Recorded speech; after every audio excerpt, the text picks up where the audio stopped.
So Bob Arum says that the fight would have been made had he been a Terence Crawford promoter, but I mean, you see some people running with this narrative, but at the end of the day, people forgetting one big fact, and the big fact is simply that he had Terence Crawford through the years, and he said that they simply didn't want to fight. All right, well, we could have sat down and made the fight. Well, you had multiple years to make the fight. Terence Crawford read up with you before that, and after that, the fight wasn't made. The fight wasn't pre-made. I mean, you sat down with them twice to make Wilder Fury 2 and 3, and you tried to run off from the Wilder trilogy. You know, Wilder Fury trilogy. So I mean, you sat down and they never crossed your mind. You negotiated with them. Now maybe he didn't directly negotiate with Al Heyman. Maybe it was tied to Buff, or maybe they had their representative because you know they got beef because Bob Arum was hating on Al Heyman on HBO. You know, but in the end, Bob Arum was right about Al Heyman. But you know, at the end of the day, he did. You know, he wasn't good for boxing either. He wasn't making the biggest and the best fights. Had he had been making the biggest and best fights, then he would have got more people behind him. But he was doing the shit Al Heyman doing as far as not making the best fights out there. He was doing that shit before anybody. You know what I'm saying? He was doing that before anybody.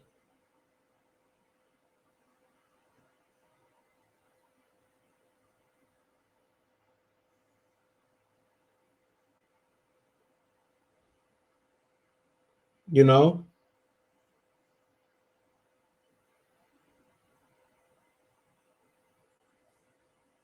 You know, so I mean,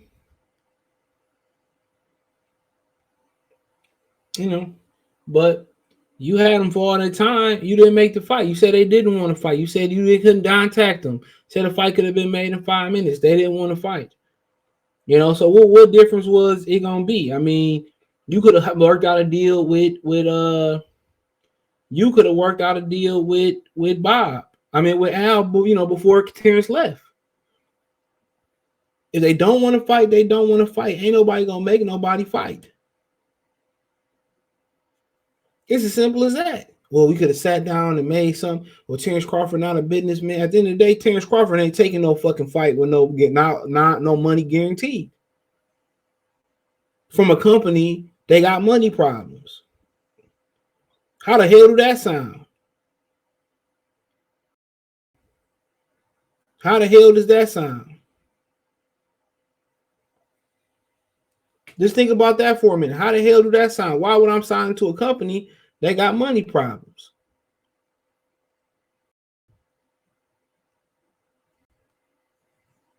Come on.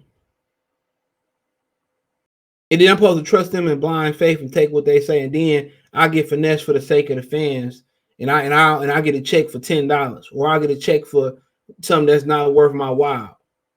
Then with the fans, oh, that's your dumb ass fault. Oh, you deserve that. You should have did. Man, I don't never listen to none of these niggas, man. These niggas don't even pay their rent on time. How about that? These niggas don't even pay their rent. Don't even pay their rent. Live with their mom or their girl pay that shit. That's crazy. Why would I listen to these niggas, man? And Bob Arum had enough time to make that fight. He didn't make it. He said that he didn't know who to contact. They wouldn't pick up the phone. They didn't want to do the fight. Now, if we was involved, now one thing he right about, if he was involved, all the money and resources they throwing around,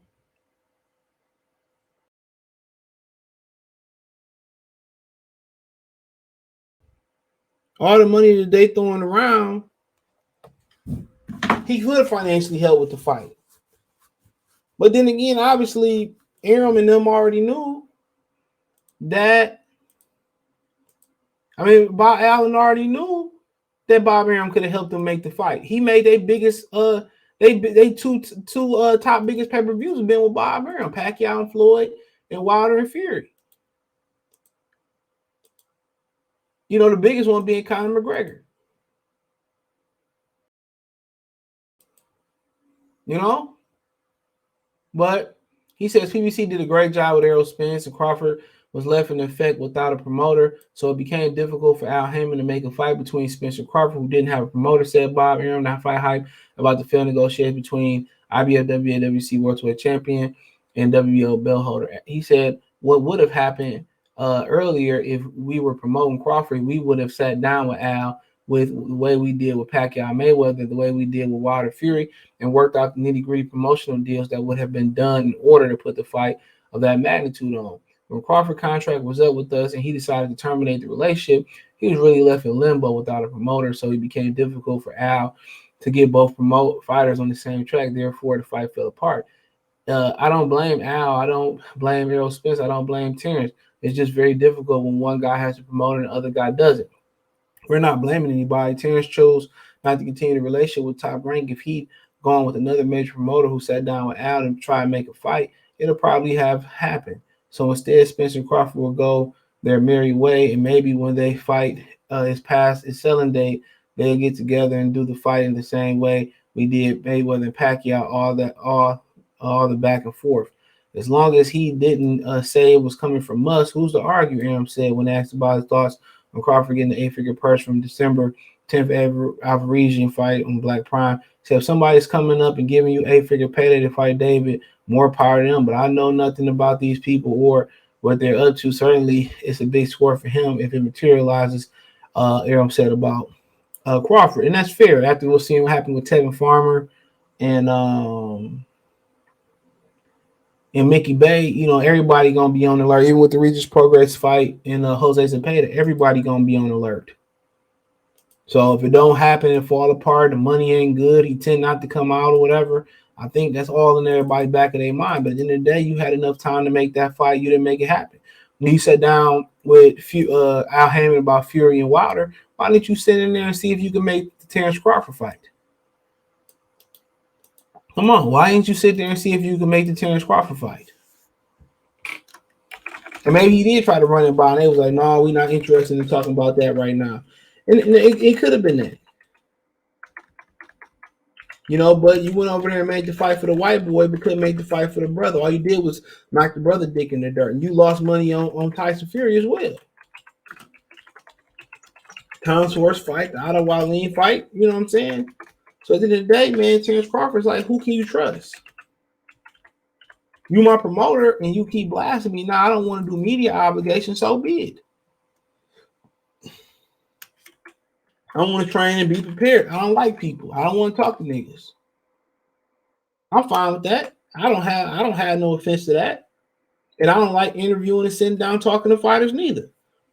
And I'm cool with that. I don't need to be next to a nigga to feel like I'm bigger than somebody else. I don't want to feel like I'm bothering the motherfucker. You know what I'm saying? Like I'm bothering you with questions and shit. I'm good on that. People, you know, CJ, you need to change the way you do stuff and open up. Nah, bro. I already tried to interview, and I like interviewing the trainers, bro. They're more punctual, they're more humble, I'll get something from that. You interview the fighters, dude, it's just them niggas be thinking they on the high horse, and I ain't got time for that shit, bro. You know, motherfuckers leave you, chasing you in the wind. Are you coming on? You know, fucking trainers say they coming on, niggas like that, or older fighters or the fighters in the past say they coming on, they coming on. And they punctual and they on time and they presentable. There might be some technical difficulties with the technology and shit, but I can deal with that. The fighters, oh man, I forgot, man. No, I'm good, bro. I'm good. Been there, done that. You know, been there, done that. But with Arum, man, that's what it is. Oh, we sat down. Whitney, you had your time to sit down. It didn't happen. Oh, it's nobody's fault, and this it is what it is, bro. I'll be glad we can move on with our life past that. Niggas gonna be in Mike Tyson Championship League and fight when they 60 and they gonna try to fight. Simple as that. Simple as that. People mad because Terence Crawford took another fight. Guaranteed 8 figures, it sound like. And he want to go out there and fight a nigga for the fans. There's no guarantee. You get injured or you don't get no money or nothing like that. And you ask the fans to send some money, they ain't gonna send shit. Look at Gerald McClellan. Gone and forgotten. He just turned 55 years old on the 23rd, I believe it was. Gone and forgotten. That quick. Ain't nobody sent him none of these fans sent him a goddamn thing. His sister who helping him out, and ain't nobody sent him a goddamn thing. All this love for Spence some habitat nigga, nobody sent him a goddamn thing for his kids. That's why you never get too high, you never get too low. That internet love be so real, but it's really so fake. So Arum, if I was there being nigga to me, bro, you was there. You was there. And it didn't happen. So it is what it is. Let me know what you girls and guys think. Thumbs up the video, share the video, subscribe to the channel. That subscribe button is the bell icon button. Hit all notifications, increase your chance to get notifications. We go live, drop video. Financially, want to support the channel. Cash App, $CJ Good 313. Venmo, CJ Good 313. PayPal link description. Hit the link tree. Find me on Twitch, Twitter, Instagram, Spotify, Anchor, Cash App, Venmo, PayPal, Apple Podcasts, Google Podcasts, the whole nine. Appreciate the love, support. One time for the one time. Check out the Boxing News welterweight playlist. Peace.